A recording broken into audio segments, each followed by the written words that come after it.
નાગરિક સહકારી બેંકના નવા ચૂંટાયેલા વાઇસ ચેરમેન વિવાદમાં આવ્યા છે। બેંકના વાઇસ ચેરમેન જીવન પટેલ અને તેના નાના ભાઈ સામે જમીનને લઈને છેતરપિંડી કર્યાનો વિધવા મહિલાએ આરોપ લગાવ્યો છે। સાથે જ બંને સામે ગુનો નોંધવા કાંતાબેન વઘાસિયાએ માંગ કરી છે। મહિલાનો આક્ષેપ છે કે જીવન પટેલ અને તેના ભાઈએ જમીનના રૂપિયા લઈ લીધા પણ દસ્તાવેજ નથી કરી આપ્યો। મહિલાના પતિ જીવિત હતા ત્યારે જીવન જોગાણી અને નાના ભાઈ જોગાણી પાસેથી 4.10 કરોડમાં જમીન લેવાનું નક્કી કર્યું હતું। મલિયાસણ ગામની સીમમાં કિંમતી જમીનના વેચાણ પેટે વર્ષ 2010માં 51 લાખ રૂપિયા આપી દીધા હતા। જો કે પતિના મોત બાદ અગાઉ નક્કી થયા પ્રમાણે દસ્તાવેજ કરી આપવાનું કહેતા બંને ભાઈઓ ફરી ગયાનો મહિલાનો આક્ષેપ છે। વારંવાર રજૂઆત કરવા છતાં પટેલ બંધુઓએ જવાબ ન આપતા મામલો પોલીસ સ્ટેશન સુધી પહોંચ્યો છે। મેં જમીન લીધેલી મારા ઘરના આવે તો 51 લાખ રૂપિયા આપ્યા છે। 14 વર્ષ થયા તો એનો કઈ જવાબ ન થયો। એ હતા ને તે જાતા ને આવતા કે મેં કીધું હું શું કીધું એટલે કે કઈ કે છે પતી જાય એમ કે છે નથી પતતું। તો 4 વર્ષ થયા ધામમાં વ્યા ગયા। હવે હું નોંધારી થઈ ગઈ છું। મારે હવે શું સમજવું છો તમે ન્યાય આપો તો સારું। જવાબ કઈ દેતા નથી। અમે પોલીસ કેસે ગયો તો કોર્ટમાં ગયા હતા એનો કઈ નિર્ણય આવતો નથી। પોલીસ કેસ કરી તો એ મોટા માણા હે પૈસા દઈને કેસ બંધ કરાવી દે। 2010માં જમીનનો સોદો કર્યો તેની પાસે ચેકથી 51 લાખ રૂપિયા અમે આપેલા છે એને અને હાથાઘટ ભરેલું છે। હાથાઘટ છે તમારી પાસે? કોર્ટમાં છે। તમે વાતચીત કરવાનો પ્રયત્ન કર્યો એની સાથે કઈ? અમારો ફોન ઉપાડતો જ નથી। દાદા હતા ત્યાં સુધી જતા તે પછી કઈ ફોન ઉપાડતા નથી। 3-4 વર્ષ ત્યાં ફોન ઉપાડતા જ નથી। અમારી માંગ છે કે અમારી જમીન અમને આપી દઈએ। અમે પૈસા એને આપી દઈએ જેટલા આપવાના એટલે અમારી જમીન અમે પૂરી કરી દઈએ। ગ્રાન્ટેડ શાળાઓમાં ક્લાર્ક અને પટાવાળાની ભરતીને લઈને શાળા સંચાલક મંડળનું સરકારને અલ્ટિમેટમ સામે આવ્યું છે। 30 દિવસમાં ભરતી બાબતે સરકાર વિચારણા નહીં કરે તો શાળાઓમાં 2 દિવસની રજા પાડવામાં આવશે અને સમાજ સુધી ભરતીનો મુદ્દો લઈ જવાશે। 2009થી ગ્રાન્ટેડ શાળામાં ક્લાર્ક અને પટાવાળાની ભરતી થઈ નથી, જેને લઈને શાળા સંચાલક મંડળના પ્રમુખે જણાવ્યું હતું કે 70% શાળાઓમાં પટાવાળા અને ક્લાર્કની જગ્યાઓ ખાલી પડી છે। કર્મચારીઓના અભાવના કારણે શાળાના પ્રિન્સિપાલે ક્લાર્ક અને પટાવાળાનું કામ કરવું પડે છે, ત્યારે હાલ તો ભરતીને લઈને અલ્ટિમેટમ અપાયું છે। ગુજરાતની ગ્રાન્ટેડ શાળાઓમાં લગભગ 70% શાળાઓ એવી છે કે જ્યાં એક પટાવાળાની કે 2 ક્લાર્કની એમ કરીને 70% શાળાઓમાં આજે બિન શૈક્ષણિક સ્ટાફ નથી।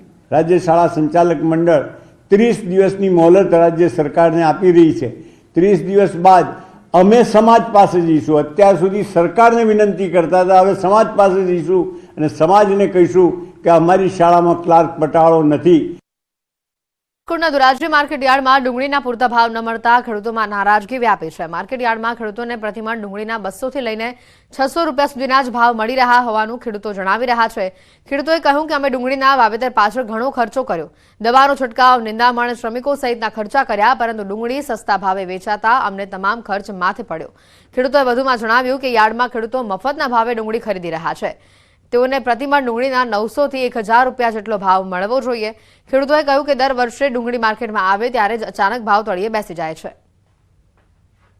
હું આ ધોરાજી માર્કેટ યાર્ડમાં ડુંગળી લઈને આવ્યો છું, પણ અમને વાવેતર 2 વખત કર્યા છે, પણ અમને પૂરતા ભાવ પહેલા શરૂમાં કેટલા 1100 રૂપિયા, 1000 રૂપિયા, 900 રૂપિયા આવતા, એને બદલે અત્યારે 500 રૂપિયાની રાઈસમાં વેચાય છે। હાવ મફતના ભાવમાં વેપારી લઈ લે છે। 600 રૂપિયા જેવા ભાવ થાય, ઊંચામાં ઊંચા 200 રૂપિયાથી ચાલુ થાય છે।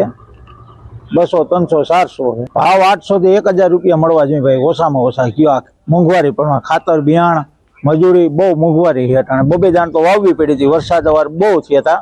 રાજકોટના ધોરાજી યાર્ડની વાત કરીએ, યાર્ડના અંદરમાં વહેલી સવારથી ખેડૂતો પહોંચ્યા હતા પોતાની ડુંગળી લઈને। આપણે સીધા દ્રશ્યો બતાવ્યું કે અત્યારે ડુંગળીની પુષ્કળ આવક જોવા મળી છે, પણ આવક સામે ભાવ નથી મળી રહ્યા।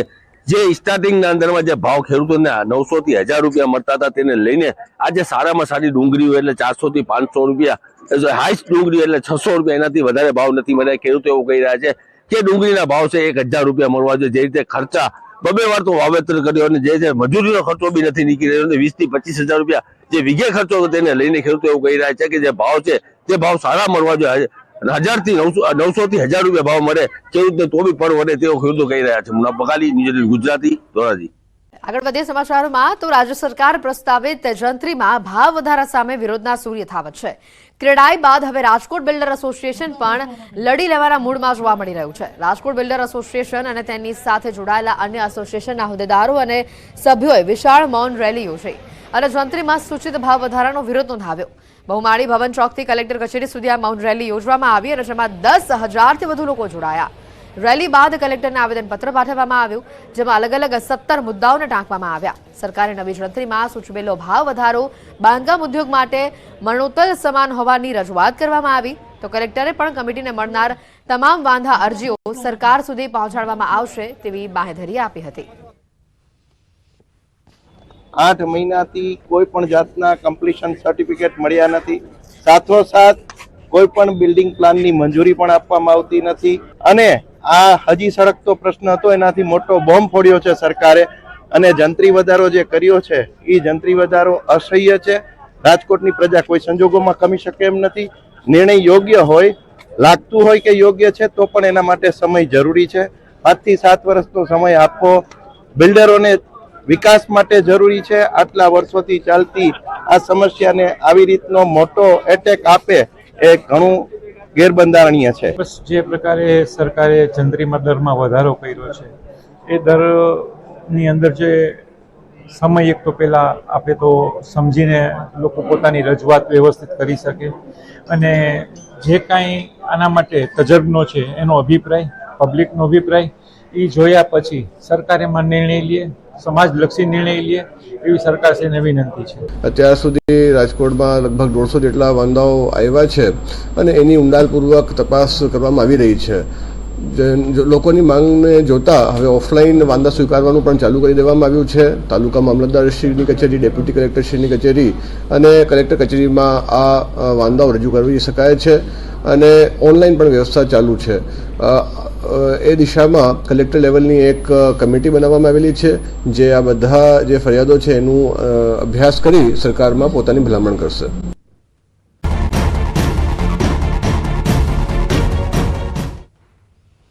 મહેસાણાના નસબંધી કાંડ મામલે મોટા ખુલાસા સામે આવી રહ્યા છે. મહેસાણાથી લાવેલા પુરુષોને અડાલજ આરોગ્ય કેન્દ્ર ખાતે ઓપરેશન કરવામાં આવ્યું. ઓપરેશન અંગે અડાલજના સામૂહિક આરોગ્ય કેન્દ્રના ઇન્ચાર્જ સુપ્રિન્ટેન્ડન્ટ ડોક્ટર નિરાલી ગોદાણીનું નિવેદન સામે આવ્યું છે. NSV પખવાડિયું હોય ત્યારે ઓપરેશન થતા હોય છે. પખવાડિયા અંતર્ગત 29 ઓપરેશન થયા છે. આ પખવાડિયા રાજ્યના તમામ સ્થળોએ ઓપરેશન થતા હોય છે. ઓપરેશન થિયેટર એલોટમેન્ટના કારણે અડાલજ સામૂહિક આરોગ્ય ખાતે ઓપરેશન થયા. અડાલજ આરોગ્ય કેન્દ્રની સાથે 29 ઓપરેશન થયા હોવાની હાલ જે માહિતી સામે આવી રહી છે.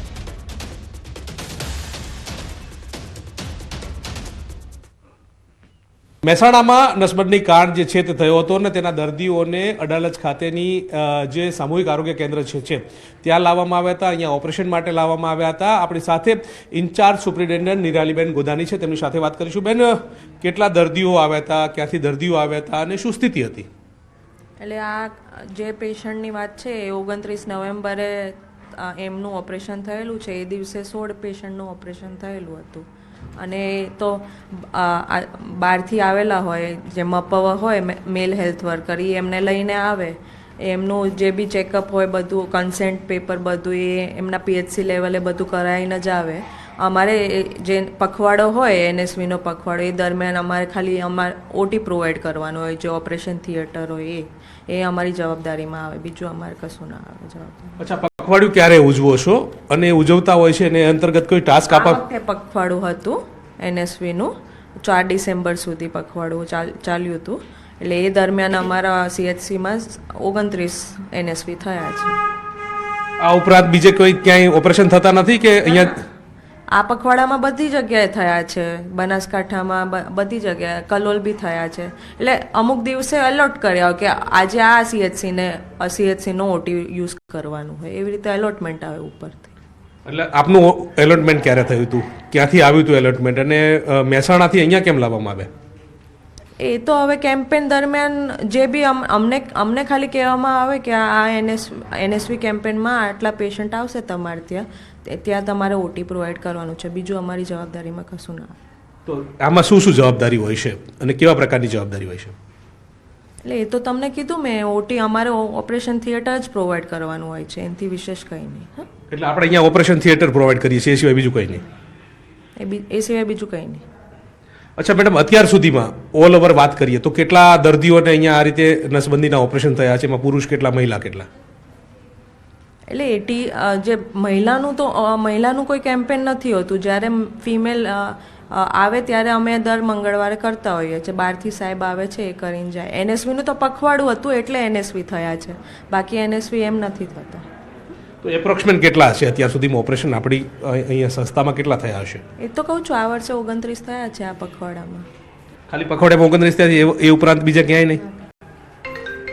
ચોક્કસથી તો 29 જેટલા ઓપરેશન જે છે તે થયા છે. અને અહીંનું જે સુપ્રિન્ટેન્ડન્ટ છે તેનું કહેવું છે કે અહીંયા ઓપરેશન થિયેટર જે છે તે પ્રોવાઈડ કરવામાં આવે છે, એટલે કે લોકોની માંગણી હોય છે અને માંગણી આધારે જે ઓપરેશન થિયેટર નક્કી થતા હોય છે ને ત્યાં તેને લઈને આવવામાં આવે છે. એ જ અંતર્ગત મહેસાણાના જે દર્દીઓ હતા તેમની માટે ઓપરેશન થિયેટર જે છે તે અડાલજ કેન્દ્ર જે છે તે નક્કી થયું હતું ને ત્યાં 29 જેટલા દર્દીઓને લાવવામાં આવ્યા હતા ને તમામના ઓપરેશન જે છે તે અહીંયા થયા હોવાની વાત જે છે તેમના મુખેથી સાંભળવા મળી રહી છે.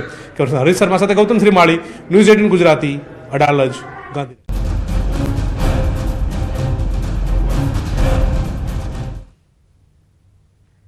ગાત્રો થીજવતી ઠંડીની અંબાલાલ પટેલે આગાહી કરી છે અને રાજ્યમાં ઠંડી હવે ભૂક્કા ચોક્કસથી બોલાવશે. ડિસેમ્બરના અંતથી ગાત્રો થીજવતી ઠંડી પડશે. અરબ સાગરના લો પ્રેશરની જોરદાર અસર થશે. 16 થી લઈને 22 ડિસેમ્બર વાદળછાયું વાતાવરણ રહેશે. ઉત્તર ગુજરાતમાં કાતે ઠંડી પડશે. મહેસાણા, બનાસકાંઠા, સાબરકાંઠામાં તેની અસર જોવા મળશે. અરબ સાગરની સાથે બંગાળના ઉપસાગરમાં પણ લો પ્રેશર સક્રિય થઈ શકે છે. તો આ તરફ બનાસકાંઠાના ડીસામાં પારો 10.6 ડિગ્રી પર પહોંચ્યો. ગઈકાલથી આજે 1.8 ડીગ્રીનો ઘટાડો નોંધાયો હોવાની માહિતી છે. ઉત્તર ગુજરાતના ભાગો, જેમાં મહેસાણાના ભાગો, બનાસકાંઠાના ભાગો, સાબરકાંઠાના ભાગો અને પંચમહાલના ભાગોમાં કાતિલ ઠંડી પડવાની શકે. ડિસેમ્બરના અંત સુધીમાં કાતિલ ઠંડીના રીતે ગાત્રો થીજવતી ઠંડી પડવાની શક્યતા રહેશે. જાન્યુઆરી માસમાં પણ ગાત્રો થીજવતી ઠંડી પડવાની શક્યતા રહેશે. તારીખ 16 થી 22માં રાજ્યના ભાગમાં વાદળો આવવાથી અરબ સાગરમાં લો પ્રેશર બનવાની શક્યતા રહેશે.